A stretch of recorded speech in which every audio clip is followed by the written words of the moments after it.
We are so excited to welcome in the nest this week, Killer Mike, a Grammy Award-winning rapper and activist. Obviously, Falcons fans wearing the primetime jersey there. Feeling good about a Falcons W this week? Oh man, I feel great about it. Anytime the Falcons are winning, I'm great. And back to third grade, anytime they're losing, I'm crying. So, I mean, I've had a relationship with the Falcons since Steve Barkowski. So I've done a lot of crying in my day too. So I'm always happy to see the guys win. I'm always cheering for them, and I'm a hopeless romantic. I'm out here forever love you guys. I know that's right. Now, this next question might be self-explanatory by the jersey that you wearing, but who's the one Falcons player that will always be on your good side, man?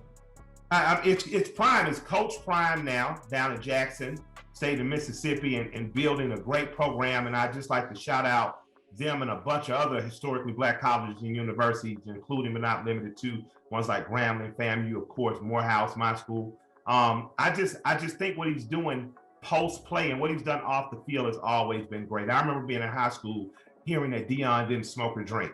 That was one of the reasons in high school I played it a little closer than some of my friends who were wilding out. Like, I really have always loved that brother. He's always set a great example in this community and beyond, on up to San Francisco and Dallas, and now in Mississippi, and I just cheer for him always. Thinking back throughout the years of your Falcon fandom, what are some of your favorite memories? Well, I got to tell you, early on, man, when we weren't the New York Giants, you know what I mean? We weren't San Francisco. We weren't, I ended up following a Falcon, former Falcon, Brett Favre, up to Green Bay, and I cheered Favre for a lot of years just because of the personality. To me, he was built for Atlanta, but Atlanta would have destroyed him. Like, Brett Favre would have owned Magic City and the Blue Flame by there or something. But I can say my favorite memories are the 2 times we've been to the Super Bowl. We have not won a Super Bowl yet. I think we're going to win. But just as a city, our city is already a great party city. I don't care if you were partying with Ric Flair in the 80s, or your mom was, or you were partying in the 90s with Dion and Dominique, or you're partying now with the Young Bloods. You know what I mean? Not the Young Bloods, but with the Migos, or my generation with the Young Bloods. This is a great party town. So anytime we have a reason to celebrate, whether it's Falcons, Hawks, United, Braves winning, then it just turns into a more present partying place. So I want my guys to keep winning because I like to party more. I like that, man. And you brought up the city of Atlanta. So from me to you, what does the city of Atlanta mean to Killer Mike? Well, I got to tell you, as a Black kid growing up in America, it has been one of the most confident boosting places for me to have been. My family's from Tuskegee, Alabama, which is another strong town, great university down there in Tuskegee University. You know, everyone knows George Washington Carver and what he did with peanuts and inventing and making this country a better place. I always was from a very prideful family.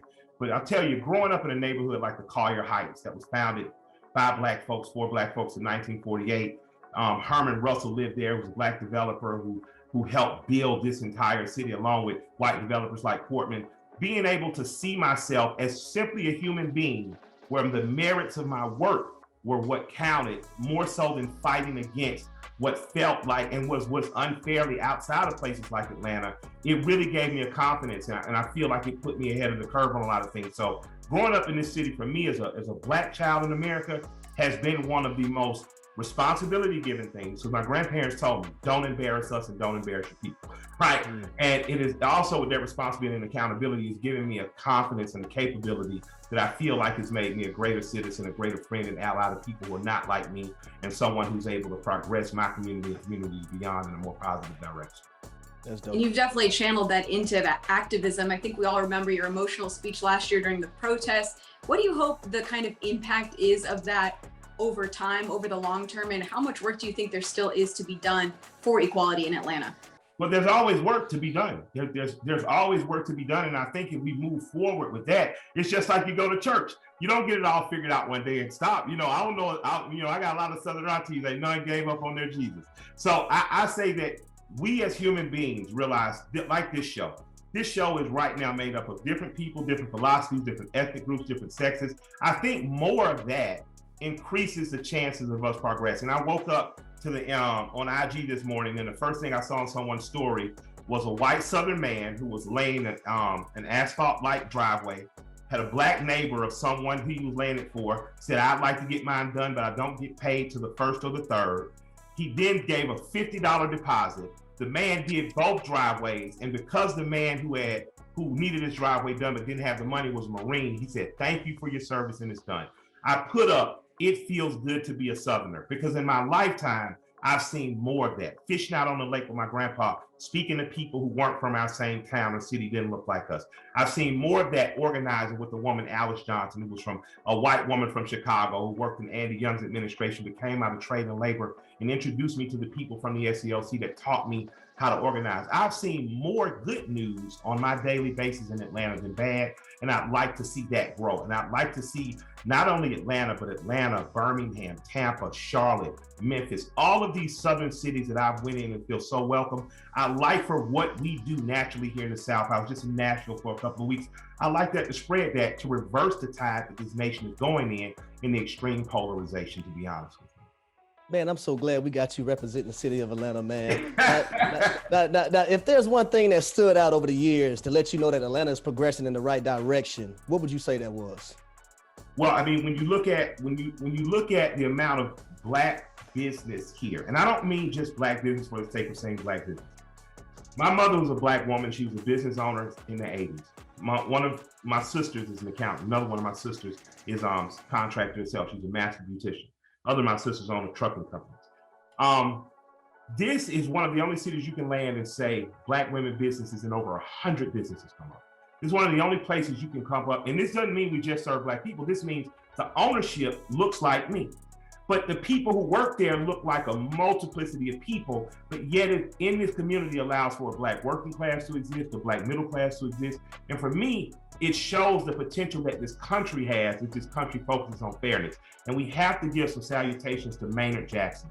When Maynard Jackson became the first Black mayor of Atlanta, his grandfather essentially had been an unofficial Black mayor in John Wesley Dobbs, and making sure that Auburn Avenue and Edgewood Avenue were finance centers for Atlanta in the 30s and 40s. Maynard comes along in the 70s and he says, if you're going to have a contract with the city, it has to be 20-something% ownership, African American, or participation. Now, he also did in reverse and said, white companies, you get a part of that too, and you get to participate. Because of that, you had people like Portman, like Russell to grow. You had a true Black middle class to grow. You have a city that's an economic powerhouse in the airport. At the same time, over 40% of the ownership and vendorship in there is African American or minority owned. That's a beautiful thing, and it's an example that can be set in other places. It's something that we can replicate in other places, but we have to be purposeful and intentful when we do it like Maynard, because when that happens, the better for everyone happens. When Maynard Jackson is able, not Maynard, when Andrew Young was able to bring $11 billion to the African American community in 1995, there was 29 billion that was brought to the greater community. So the greater community still got the lion's share, but look at what the share of African Americans, $11 billion attached to another 29 billion, which became $40 billion. I think that we could replicate that over and over and be one of the strongest economic powerhouses, not only in the South, but in this country and the world. Why was it important for you to make that transition from kind of the rap game to becoming a big voice in Atlanta as far as activism and a lot of these issues that you've kind of touched on? Well, I mean, I didn't transition because I'm in the best rap group in the world. We're the best duo. I'm in Run the Jewels. We just did Oktoberfest. We just killed Summerfest. We're up in Napa. Our wives sipping wine, and we were smoking weed and having a great time rapping. But so my regular job is still, for a great analogy, going on the field and play. My job is to sing and dance for people. My wife doesn't let me forget that. But what my platform has given me is an opportunity for what the 14-year-old Michael was doing. And that was going to the United Way building every Thursday, going to the 10th floor and organizing with the Atlanta Courts Commission on Children and Youth, and organizing with Kids for a Change, and working with Alice, and working with Reverend James Orange at the SCLC. It gives me an opportunity to have a platform to take the morals and the character and integrity that I've been fighting for and on the behalf of, and give it bigger platform. So I'm happy that Run the Jewels as a group is a popular group. I'm happy that Killer Mike as a guy is popular on rap, because it gives me an opportunity to say, Michael Render, the man and product of Atlanta, I'd like to help in this way, because that's what my grandparents taught me to do. When you're a part of a community, you help that community be a better community for those coming behind. Man, you talk that talk, man. Talk that talk, man. My goodness. Now, Killer Mike, I like to get me a haircut. I like to be fresh. Yeah. I get my haircut about twice a week. Oh, okay. But you, my brother, man, you opened up a barbershop in State Farm Arena, man. Yes. What factored into you doing that?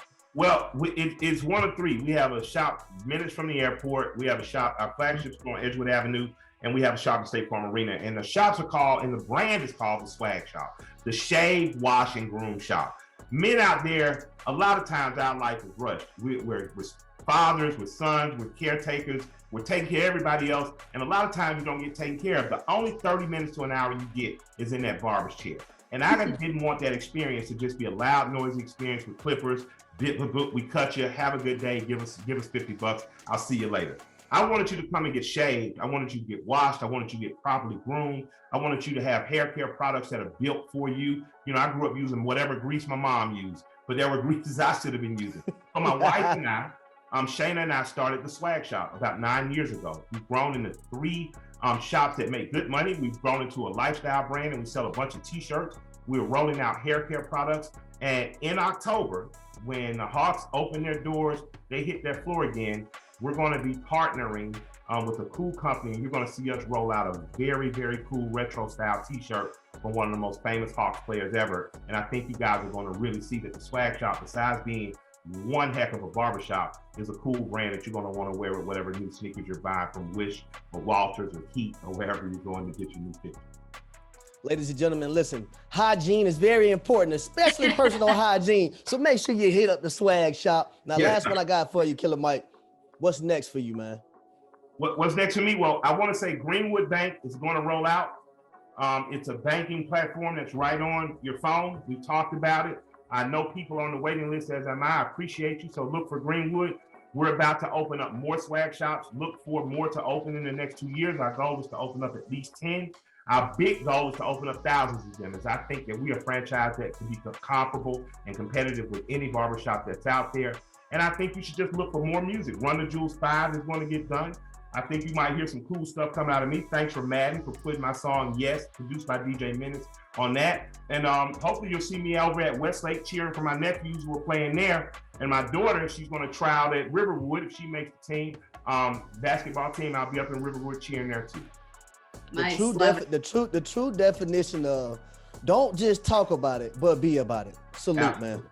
Absolutely.